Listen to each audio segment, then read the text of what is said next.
Mga kaibigan, mga kababayan, magandang hapon sa inyo dyan. Saan man kayo naroroon, magandang hapon, magandang araw dyan sa inyo. Ang video natin ngayon, mga kaibigan, ay tungkol ito sa kay President Donald Trump ng Amerika. Nagsisimula parang minamalas ang buhay ni Trump mula pa noong April.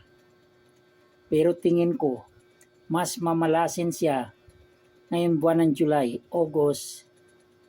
Tingin ko hindi siya makakarating ng September. Mawawala siya bilang presidente ng Amerika. Sa lahat ng galaw ni Trump, mukhang hindi masyadong maganda. Kung titingnan mo yung ginawa niya, hindi nga siya nagpaalam sa Congress ng Amerika para bombahin yung Iran, hindi maganda yun. Parang sobra-sobra naman pagka-diktador mo nun kung talagang ganon. Kailangan dumadaan sa Congress yan, may constitution ng Amerika. Kaya kinakailangan talaga dumaan doon bago ka gumawa ng ganon. Puro kasalanan ang ginawa ni Trump, parang puro mali. Kaya ang mangyayari ngayon, tingin ko, sa buwan ng July, mukhang matutuluyan si Trump.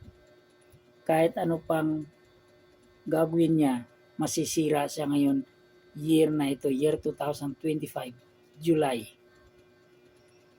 Si Trump ay isang Gemini. June 14, 1946 ang kanyang birthday. Ibig sabihin, mula pa noong buwan ng April, negative yung kanyang kapalaran. Pero nanalo pa rin siya noong January, naging presidente pa rin siya. Pero ganun pa man, mukhang hindi na tatagal. At maraming nagtatanong sa akin kung ano ba talaga yung mangyari sa Iran at saka Israel. Yan ang maging mitsa ng World War III ngayon year na ito. Napakadelikado yung trabaho nilang gira na yan. Dahil hindi naman ipapabor ng mga bansa na yan sa Amerika yung ginawa niya. Kaya talagang gagawa sila ng paraan para ang Amerika ay magiging mahirap na klaseng bansa. At ang Amerika, tingin ko, yun yung bansa na maging bansa ng mga zombie. Amerika. At marami pang mga American state na yan ang kakalas sa mismong katawan na Amerika. Tingin ko dyan, napakagulo yung bansa na yan. Magsimula ngayon buwan ng July. Mga kaibigan, dadagdagan ko pa itong ibabalita ko sa inyo bukas ng hapon.